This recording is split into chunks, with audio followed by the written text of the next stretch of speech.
नमस्कार। आज हम लोग चर्चा करेंगे किंग नंबर 3 और मिनिस्टर नंबर 2 वाले लोग कैसे होते हैं, इनका व्यवहार कैसा होता है, जीवन में कितनी उन्नति करते हैं और 3 और 2 का वाइब्रेशन इनके जीवन में क्या लेकर आता है। तो सबसे पहले किंग नंबर 3 किन लोगों का होता है? जिन लोगों का जन्म महीने की 3 तारीख, 12 तारीख, 21 तारीख और 30 तारीख को हुआ होता है, उन सभी लोगों का किंग नंबर आता है 1। अब 3 तारीख, 12 तारीख, 21 और 30 में सबसे स्ट्रॉन्ग वाइब्रेशन किसके आते हैं? सबसे स्ट्रॉन्ग वाइब्रेशन आते हैं 21 तारीख के। जिन लोगों का जन्म 21 तारीख को होता है उसमें 2 और 1 का कॉम्बिनेशन है। इसी तरीके से 12 का होता है, तो ये सबसे ज्यादा स्ट्रॉन्ग वाइब्रेशन माने जाते हैं इस किंग नंबर 3 के। तो सबसे पहले मिनिस्टर नंबर 2 किन लोगों का होता है उसको समझाने के लिए एक हम लोग डेट ऑफ बर्थ लेते हैं। तो एक डेट ऑफ बर्थ हम लेते हैं 3 सितंबर 1952। अब अगर हम इसका किंग नंबर निकालते हैं तो आता है 3 और मिनिस्टर नंबर निकालते हैं तो आता है 2। तो ये डेट ऑफ बर्थ किसकी है? डेट ऑफ बर्थ है प्रसिद्ध एक्टर शक्ति कपूर की। अब दूसरी एक डेट ऑफ बर्थ हम एग्जाम्पल चार्ट के लिए और लेते हैं, तो वो डेट ऑफ बर्थ है 3 मार्च 1967। तो इसका किंग नंबर निकालते हैं तो आता है 3 और मिनिस्टर नंबर निकालते हैं तो आता है 2। तो ये किसकी है? ये प्रसिद्ध सिंगर शंकर महादेवन की है। तो इस तरीके से मैंने आपको किंग नंबर 3 और 2 नंबर मिनिस्टर नंबर 2 का जो वाइब्रेशन आया है उन दोनों लोगों की चर्चा की। तो सबसे पहले हम ये देखते हैं कि 3 और 2 का वाइब्रेशन क्या लेकर आता है इनकी जिंदगी में। तो दोस्तों, मैं आपका दोस्त मनोज कुमार मिश्रा, एक फिलोसोफर और एस्ट्रोलॉजर। 3 और 2 के वाइब्रेशन के लिए सबसे पहले हम ये देखते हैं कि 3 नंबर किसको रिप्रेजेंट करता है। तो 3 नंबर रिप्रेजेंट करता है गुरुदेव बृहस्पति को। जिस तरीके से ये सारे के सारे ग्रह हैं, तो उन सब ग्रहों का गुरु कौन है? देवताओं का गुरु कौन माना गया? देवताओं का गुरु माना गया बृहस्पति को। अब जहां किंग 3 नंबर बृहस्पति को रिप्रेजेंट करता है, तो आप क्या समझोगे? आपकी निगाह के सामने किस तरीके की एक आकृति आएगी?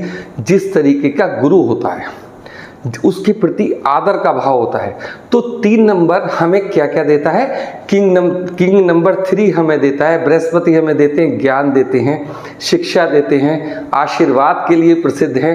इसके अलावा धातुओं में देखते हैं तो क्या होता है? गोल्ड को रिप्रेजेंट करते हैं। और अगर हम अनाज में देखते हैं तो क्या है? अरहर की दाल को और आपकी पीली वाली जो दाल होती है उसको रिप्रेजेंट करते हैं। तो इस तरीके से हर तत्व में अगर आप देखोगे कि गुरुदेव बृहस्पति कहाँ कहाँ आपको क्या क्या आशीर्वाद देने के लिए आए हैं, इनकी फिगर क्या है। अब इनका कॉम्बिनेशन किसके साथ है? इनका कॉम्बिनेशन है 2 नंबर के साथ। 2 नंबर वाले लोग कैसे होते हैं? 2 नंबर किसको रिप्रेजेंट करता है? 2 नंबर रिप्रेजेंट करता है जी चंद्रमा को। और चंद्रमा बेसिकली क्या है? चंद्रमा है हमारा मन, हमारी भावनाएं, हमारी सोचने की क्षमता, और जितने भी कल्पनाएं हैं, जितने भी इमोशंस हैं, जितने भी लिक्विडिटी जो आपको, चाहे जल हो चाहे दूध हो, इस तरीके लिक्विड पदार्थ, औषधियाँ, ये सब किस में आती हैं? चंद्रमा में आती हैं। लेकिन जब हम 3 और 2 के वाइब्रेशन की बात करते हैं तो सबसे पहले हमें ये सोचना है कि इसकी सीट पर कौन बैठा है। देखो जी, 3 नंबर बैठा है किंग की सीट पर, मतलब गुरुदेव बृहस्पति बैठे हैं। किंग बनकर बैठे हैं बृहस्पति। तो जहां बृहस्पति बैठे होंगे तो ऐसे लोग कैसे होंगे? ऐसे लोग बहुत ज्ञानवान होंगे, जो भी डिसीजन लेंगे सोच समझ के लेंगे। लेकिन अब इनको एडवाइस देने वाला कौन है? इनको एडवाइस देने वाला है चंद्रमा। अब चंद्रमा तो मन की गति है, हजारों लाखों विचार हैं, बार बार क्या होगा, आज ये कर लो, कल ये कर लो, मतलब थोड़ा सा डिस्टर्ब करते हैं। लेकिन अगर हम 3 और 2 के वाइब्रेशन को जोड़ के देखते हैं तो ज्योतिष में क्या बनता है? ज्योतिष में बनता है ये सूर्य का, उसका बृहस्पति और चंद्रमा का, ये दोनों जो कॉम्बिनेशन होते हैं इसे कहते हैं गज केसरी योग। एक्चुअली गज केसरी योग होता क्या है, मैं आज आपको ये बताना चाहूँगा।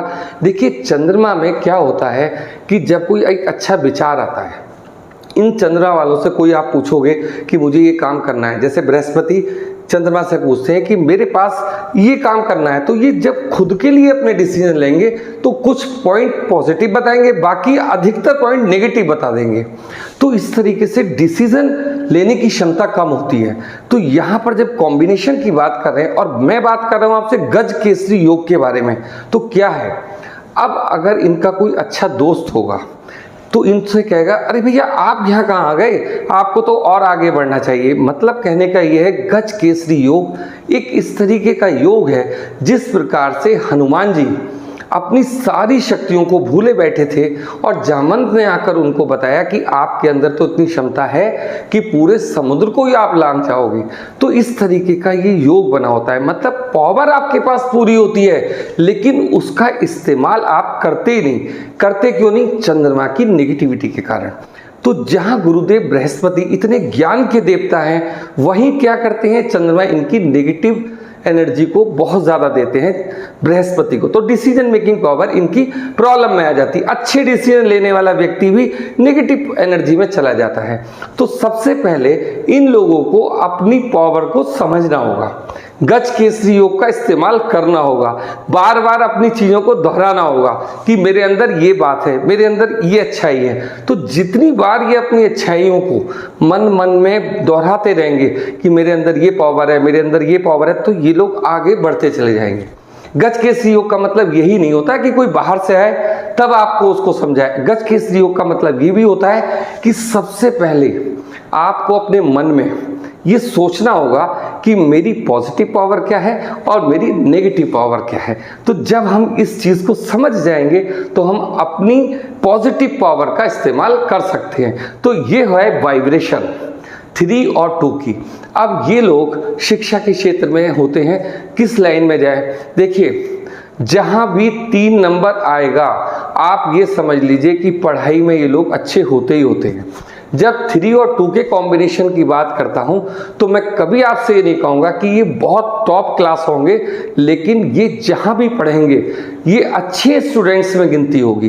टॉप 10 में तो उनका नाम आना ही आना है। तो पढ़ाई में ये लोग अच्छे होते हैं, चाहे साइंस साइड में जाएं, आर्ट साइड में जाएं, कॉमर्स में जाएं, एकदम बढ़िया मार्क्स लेकर आते हैं। पढ़ाई में इनका कॉन्फिडेंस अच्छा होता है, बढ़िया होता है। बस बात किस बात की है कि चंद्रमा की एनर्जी, जो चंद्रमा की नेगेटिविटी है, उसका ये ख्याल रखें और आगे बढ़ते चले जाएंगे। अब बात करते हैं प्रोफेशन की।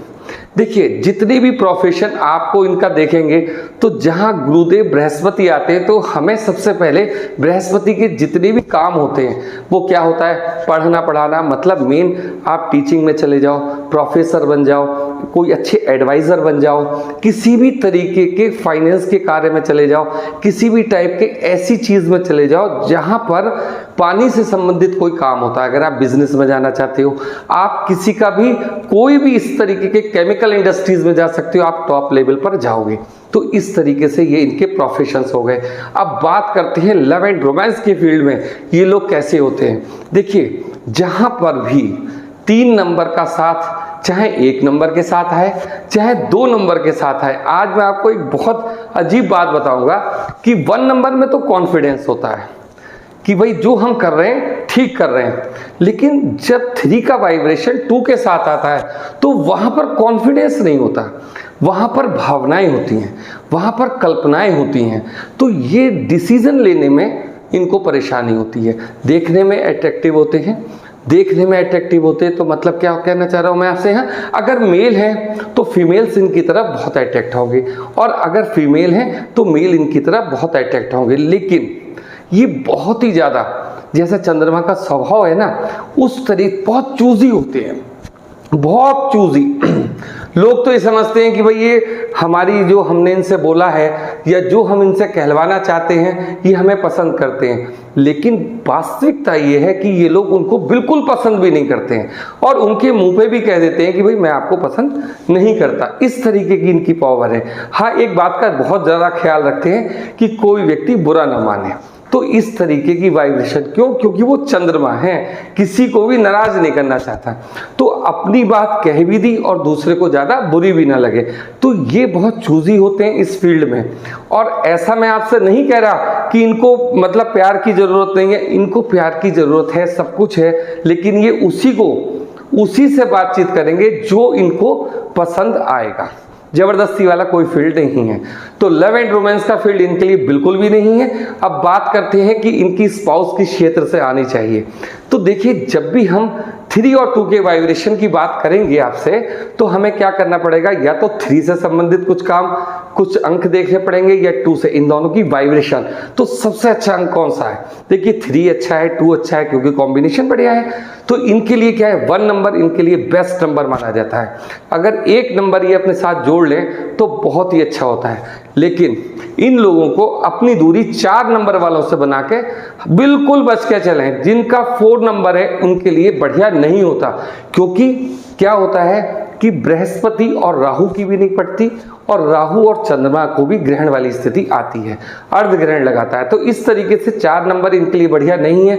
हाँ, अगर कभी आवश्यकता पड़ती है तो अपने जीवन में ये 9 नंबर को ले सकते हैं, लेकिन 2 और 9 का कॉम्बिनेशन बहुत ज़्यादा बढ़िया नहीं होता बृहस्पति के साथ। तो इस तरीके से इन लोगों के लिए कौन से अंक बचे, 1 बचा, 3 बचा, 2 बचा, और आपके लिए 9 भी बचा।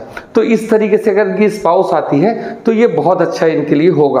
अब कलर की बात करते हैं, इनके लिए कलर कौन से अच्छे हैं। देखिए, गोल्डन कलर इनके लिए बहुत अच्छा है, क्रीम कलर इनके लिए बहुत अच्छा है। इन लोगों को अधिकतर ब्लैक और ब्लू से बचना ही बचना होगा।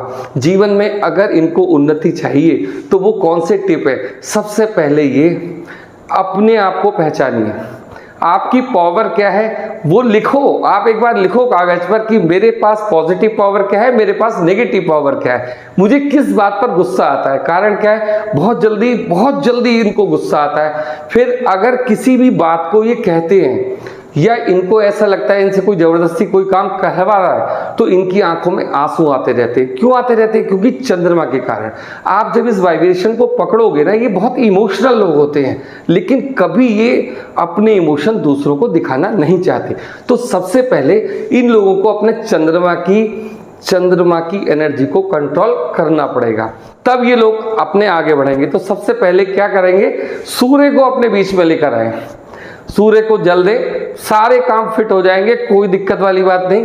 अगर आपके पास 6 नंबर की एनर्जी नहीं है, क्योंकि बृहस्पति देव शुक्र के मित्र नहीं माने जाते, लेकिन अगर कोई एडवाइजर, अगर कोई बढ़िया बंदा 8 और 6 से संबंधित है तो आप उसको अपने जीवन में ला सकते हैं। लेकिन 8 नंबर वाला ना तो आपका मतलब पार्टनर हो सकता है ना कुछ। इस तरीके के कॉम्बिनेशन को हमें समझना होगा। आपकी एनर्जी को बढ़ाने के लिए 8 और 6 का कॉम्बिनेशन है। इसी तरीके से मैंने 9 का कॉम्बिनेशन भी बताया, लेकिन इनको चुनना जब ही होता है जब हम जीवन में उन्नति करना चाहते हैं। तो इस प्रकार से ये पूरा का पूरा मैंने आपको 3 और 2 के वाइब्रेशन के बारे में बताया। दोस्तों, वीडियो आपको कैसी लगी उसको लाइक कीजिए, ज़्यादा से ज़्यादा शेयर कीजिए और चैनल को सब्सक्राइब कीजिए। आज के लिए इतना ही, धन्यवाद।